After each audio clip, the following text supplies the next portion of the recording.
ఈరోజు క్యాబినెట్లో మేము తీసుకున్న డెసిషన్ జూన్ 1వ తారీఖు నుంచి ఫేర్ ప్రైస్ షాపుల ద్వారానే పీడిఎస్ రైసు లబ్ధిదారులందరికీ కూడా చేరవేసే విధంగా ఒక నిర్ణయం తీసుకున్నాం.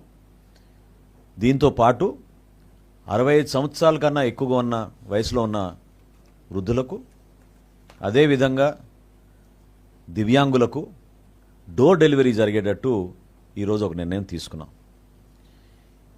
ఈ ఫేర్ ప్రైస్ షాప్స్లో కూడా మేము కొత్త యాప్ డిజైన్ చేసాం.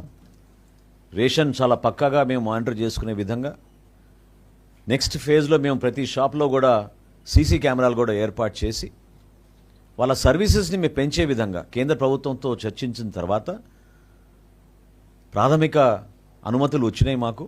ఈ ఫేర్ ప్రైస్ షాప్స్ని చిన్న చిన్న కిరాణా షాపులుగా వాళ్ళు కూడా వ్యాపారం చేసుకునే విధంగా గిరిజన ప్రోడక్ట్స్ కానివ్వండి, కేంద్ర ప్రభుత్వం అందించే ఈ భారత్ ప్రోడక్ట్స్ని ఈ షాపుల ద్వారా మేము వినియోగదారులకి తక్కువ రేటుకు తీసుకొచ్చే విధంగా ఒక నిర్ణయం తీసుకున్నాం.